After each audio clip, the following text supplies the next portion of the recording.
Haman. And the next speaker is Dr. Virender SACHDEVA from India, and Dr. SACHDEVA will talk about how to track a snowman. Please. Good afternoon once again, everyone. And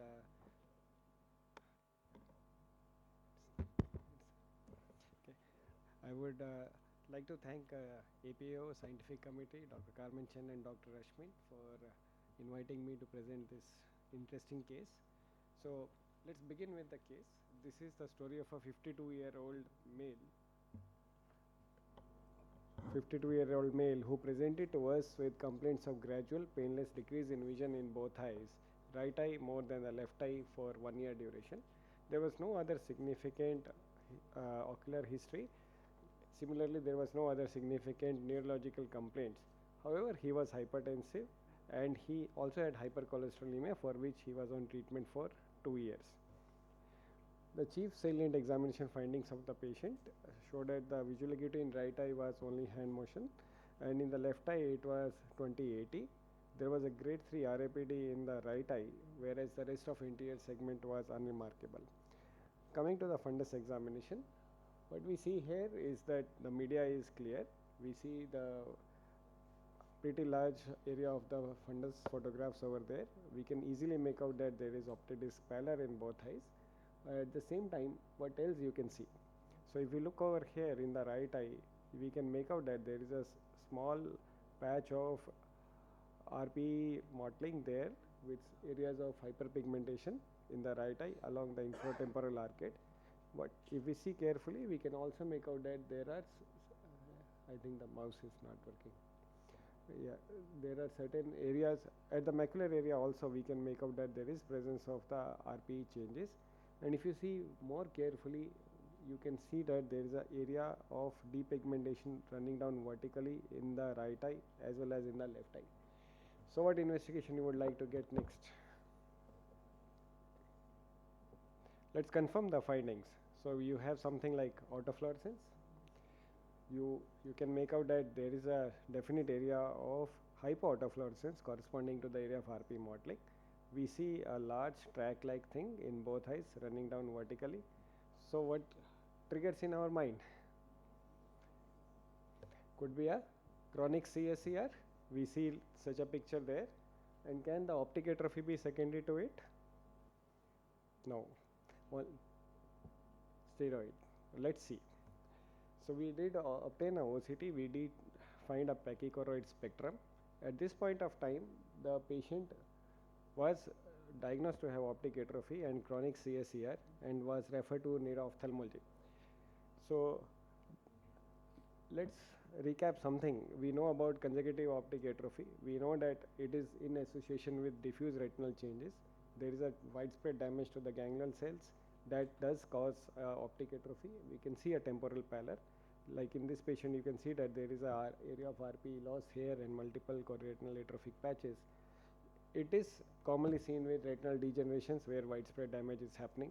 Can also be a part of neurometabolic disorders, lysosomal storage disorders, mucolipidosis, and metachromatic leukodystrophy. But many of them have an onset much earlier in life, and they might have other systemic findings. Our patient did not have any of these. So possibly the retina colleagues were correct in thinking that there is something beyond it. We went back and also tried to analyze. There was asymmetric vision loss, while the retinal findings are also quite similar. The disc pallor was more in the right eye, and there was marked vision loss in the right eye. So given this, we went ahead and did the visual fields of the patient. And then this is the field of the left eye. We can see that on the total deviation plot, we see an advanced field effect. But if we look at the grayscale, we can see that there is a spec for the vertical. It's a temporal hemianopic scotoma in the left eye. The right eye fields were not possible. So we assume in presence of optic atrophy, it's like a complete field effect. So if we were to analyze it, the closest analogy will be a junctional scotoma, wherein we have an advanced field effect in one eye and the temporal hemianopic field effect in the other eye. We label our patient to be having a presumed junctional scotoma because we cannot verify the right field effect. And if we use a similar analogy, the lesion should be at the junction of the anterior portion of the chiasm and the proximal optic nerve. So what do you want next? MRI. So MRI of the brain and the sella. So that's where it is. We have a large, these are the the axial scans show a large oval mass lesion which is occupying the cellar area. We can identify best it in the middle image, which is the T1 post contrast coronal image. We can see a large mass lesion over there, which is occupying the entire area of the sella and the suprasellar area. The pituitary gland cannot be identified separately, suggesting that it should be more likely to be a pituitary macroadenoma. And you see that on the post contrast, it is homogeneously enhancing. What also you see inside is that the central portion is appearing to be relatively less bright. It's like a snowman. So that's why tracking a snowman. And you can see that the chiasm cannot be picked up. It is totally flattened. So this possibly explains why everything could have been happening in our patient. We have a optic atrophy in our patient, chronic CSCR and a pituitary macroadenoma. So obviously we refer to the neurosurgeon for planning the surgical resection, but are they related? Could there be a correlation? We sent the patient with the message that please check serum cortisol levels, actually all pituitary hormone levels, prior to doing the surgery. Why this? We'll come back to this by seeing another similar case. Very similar case seen by my colleague in another campus, Dr. Vivek in our Bhubaneswar campus. So this was a 51-year-old gentleman, seen by him complaining of decrease in vision in right eye from 2 years. The patient had a prior history of CSCR in the right eye 2 years prior, for which focal laser had been done. The past medical history was suggestive of diabetes and hypertension, which was uncontrolled. The vision loss is not much marked. We see 20/30 N12 in right eye, and left eye is 20/20 N6.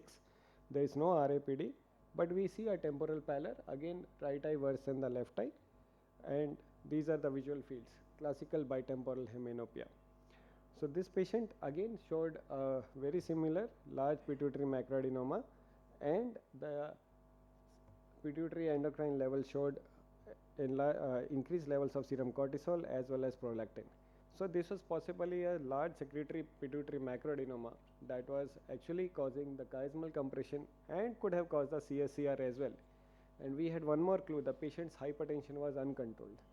So possibly correlating everything, that's why we sent our patient with these requests.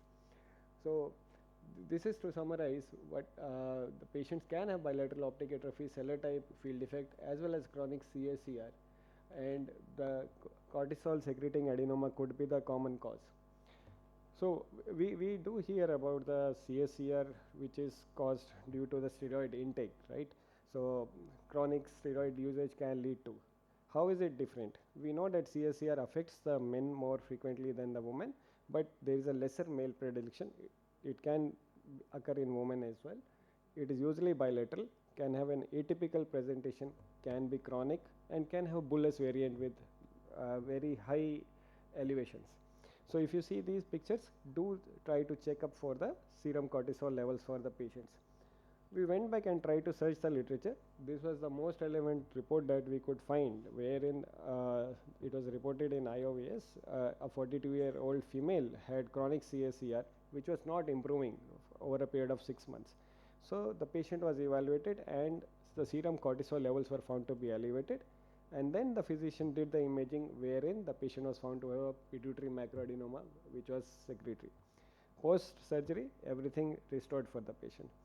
So this is the correlation that I wanted to highlight, that how a chronic CSCR optic atrophy could be related to a secretory adenoma.